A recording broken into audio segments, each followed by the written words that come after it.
Welcome back to LeapTalk English, where real conversations help your English grow naturally. I'm Mary. And I'm Albert. And Mary, I want to start today with something that I think most people have experienced, but very few people talk about openly. Already, I feel like this is going to be very relatable. Have you ever looked back at your life, at a pattern that keeps repeating, and thought, why do I keep doing this? I know this does not work. I have been here before, I said I would not do this again, and yet here I am again. Oh, Albert, yes, absolutely yes. Because it is one of the most frustrating and confusing human experiences. You are intelligent, you have experience, you have been through this before, and you know how it ends. And still, something pulls you back into the same pattern, the same type of relationship, the same argument, the same reaction to stress, the same self-sabotaging choice at exactly the wrong moment. And the frustration of it is not just that the pattern happens, it is that you can see it happening, sometimes even while it is happening, and still feel unable to stop it. Like watching yourself from a distance and thinking, no, don't do that, while doing it anyway. And today we want to understand why, because there are real reasons, fascinating, deeply human reasons, and understanding them is the first step toward actually changing the pattern. So today we are asking, why do we keep repeating the same mistakes? And what does it actually take to break a cycle? As always, we're doing this in clear, natural B2 level English. Just relax, follow the conversation, and let your English grow naturally as you listen. And stay with us until the end for our word tour, where we slow down and explain the most useful words and phrases from today's conversation. And before we begin, we would love to hear from you. Is there a pattern in your own life that you keep repeating and wish you could break? Leave us a comment. You are not alone in this at all. All right, let's get into it. So, Albert, let's start with something that I think surprises a lot of people when they first hear it. Repeating the same mistakes is not a sign that you are weak or not trying hard enough. Right, and this is so important to say clearly at the beginning, because I think a lot of people carry enormous shame about their patterns. They think, if I were stronger, if I were smarter, if I really wanted to change, I would have changed already. And that shame is not just painful, it actually makes the pattern harder to break, because shame tends to push us further into exactly the behaviors we're trying to escape. So if repeating mistakes is not about weakness, what is it actually about? I think the most honest answer is this. Most of our repeating patterns are not logical decisions. They are emotional responses. And emotional responses operate on a completely different system than logical thinking. Yes, and this is the key insight that most people miss. When we try to break a pattern using willpower and logic alone, we are trying to solve an emotional problem with a cognitive tool. And it works for a while. Sometimes it works for quite a long time. But the moment stress rises, the moment something triggers the original emotion, the emotional system takes over, and the pattern reasserts itself. Because the emotional system is faster, it is older, it is more deeply embedded, and under pressure, it wins almost every time. So where do these emotional patterns actually come from? Because I think understanding the origin is genuinely important. Most of them come from early experience, not always dramatic, traumatic experience, often just repeated ordinary experience in childhood that taught us something about how the world works and how we need to respond to it. If you grew up in a home where conflict was loud and unpredictable, you might have learned that the safest response to tension is to go quiet, to disappear, to avoid. And that was a genuinely intelligent response at the time. It was adaptive. It helped you navigate a difficult environment. But 30 years later, in a completely different relationship, when your partner raises their voice in frustration, your nervous system responds as if you are still that child.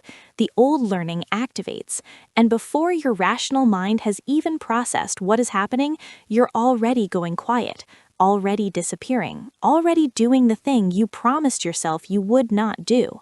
Not because you chose it, but because the pattern was faster than the choice. And this is why simply deciding to be different, simply resolving to not repeat the mistake, so often fails. The decision happens at the level of conscious thought, but the pattern lives at a much deeper level, a level that logic does not easily reach. And there's something else worth naming, something called the familiarity effect, which sounds almost too simple to be true, but turns out to be one of the most powerful forces in human behavior. We are drawn to what feels familiar, even when familiar is uncomfortable, even when familiar is painful, because familiarity feels like safety to the nervous system. Even if it's objectively not safe, the brain says, I know this, I have survived this before. This is predictable, and predictable, even when unpleasant, feels less threatening than the genuine unknown. So, someone who grew up in a chaotic household might consistently find themselves drawn to chaotic relationships, not because they enjoy chaos, but because calm feels unfamiliar, feels suspicious, feels somehow wrong or temporary, while chaos feels, on some deep level, like home. And this can happen without any awareness at all. You do not consciously choose the chaotic relationship because it feels familiar. You just feel a pull toward it that you can't explain. And understanding that pull, understanding where it comes from, is genuinely liberating, because it stops being a sign of stupidity or weakness. It becomes a map. It shows you where the old learning lives. And a map can be followed somewhere new. Exactly. But that journey requires something that is harder than it sounds. Honesty. Real honesty. Not the surface level kind where you say, yes, I know I have this pattern, but the deeper kind where you sit with it, where you look at it without flinching, where you ask, what am I getting from this? What need is this pattern trying to meet? Because almost every repeating pattern, no matter how self-destructive it looks from the outside, is trying to meet a real need: safety, connection, control, recognition, predictability. And the pattern was the best solution available at the time it was formed. It just hasn't been updated to account for the person you have become and the life you are actually living now. So the question is not, why do I keep failing? The question is, what need is this pattern meeting, and is there a better way to meet it? And that shift from self-blame to genuine curiosity is where real change actually begins. So what does breaking the cycle actually look like? Because I want to give something practical here. Yes, because I think a lot of people get a lot of insight about their patterns without knowing what to do with that insight. And insight alone, as valuable as it is, doesn't automatically change behavior. Right. Understanding why you do something is step one, but understanding doesn't automatically rewire the response. For that, you need something else.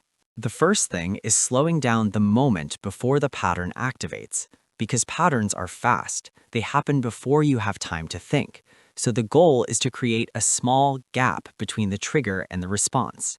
Even a few seconds, even a single breath, something that interrupts the automatic sequence long enough for your conscious mind to come online. And this sounds very small, but that gap, practiced consistently, is where choice actually lives. The pattern cannot be broken while it's running at full speed, but in the gap, even a tiny one, something different becomes possible. The second thing is recognizing the trigger before it activates the pattern, because patterns have triggers: specific feelings, specific kinds of situations, specific tones of voice or words or moments that launch the old response. And if you can learn to recognize your triggers, to notice the feeling that comes just before the pattern, you give yourself a little more time, a little more space, a little more of that precious gap. And the third thing, and this one requires real courage, is tolerating the discomfort of the new response.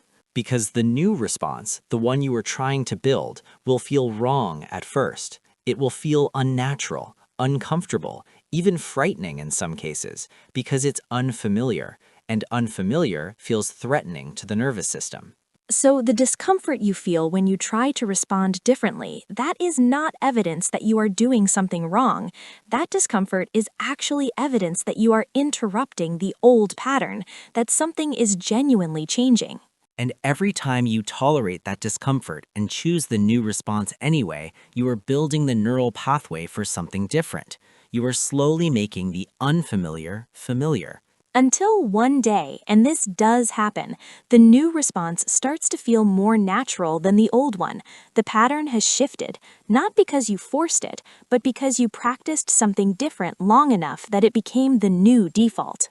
And that's not a fast process. It's slow and unglamorous and requires a lot of patience with yourself.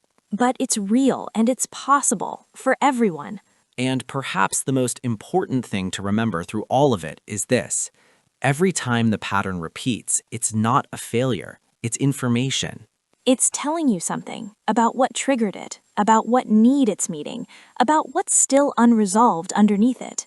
And that information, approached with curiosity rather than shame, is one of the most valuable things you can have on the journey toward genuine change. You are not your patterns. You are the person who can observe them, question them, and slowly, patiently choose something different. Okay, let's go into our word tour. Let's do it. Word tour. First, pattern. A pattern is a repeated sequence of behavior, thought, or events that occurs consistently in similar situations, often without conscious choice. For example, she noticed a clear pattern in her relationships. She always pulled away just as things were becoming truly close. Or, recognizing your patterns is the first and most important step toward changing them. Repeat after us. Pattern. Pattern. Next, self-sabotage. Self-sabotage means unconsciously doing things that prevent you from achieving your own goals or getting what you actually want. For example, he recognized that his habit of procrastinating on important projects was a form of self-sabotage rooted in fear of failure. Or, self-sabotage is rarely about wanting to fail. It is usually about protecting yourself from a deeper fear. Repeat.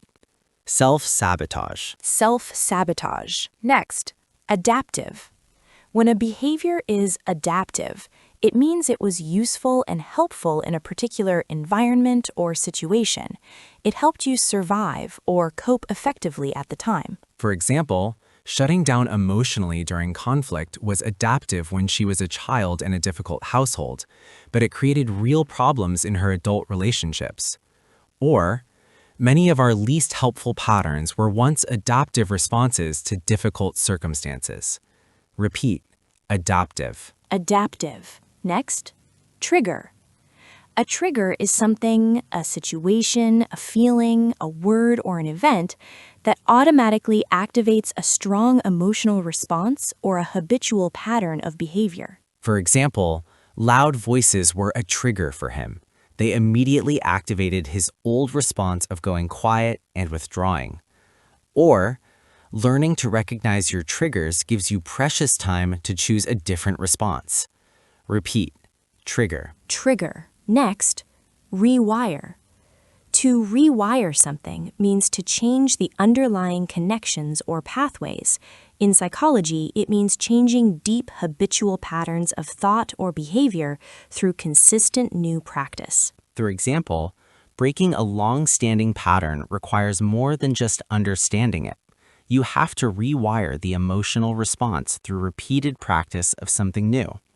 Or, the brain's ability to rewire itself means that genuine change is always possible, regardless of how long a pattern has been in place. Repeat. Rewire. Rewire. Next, curiosity.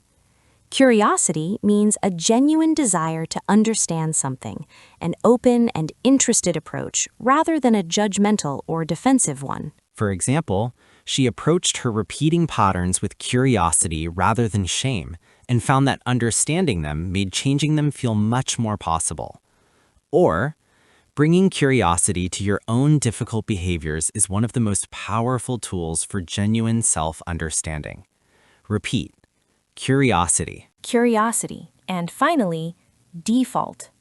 A default is what happens automatically, the response or behavior that occurs without conscious decision, simply because it is the most practiced and familiar option. For example, going silent during conflict had become his default. He did it without thinking before he even realized the conversation had become tense. Or, with enough practice, a new and healthier response can eventually become the new default, replacing the old one. Repeat.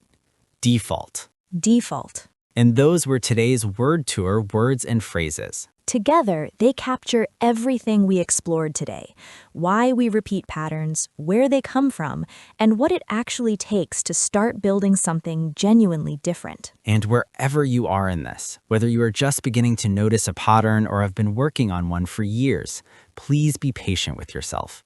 Change is real, it is possible, and it almost always takes longer than we want it to. But it is always worth it. Always. This is Albert. And this is Mary. Thank you so much for listening to LeapTalk English. We will see you in the next one. Bye, everyone. Bye.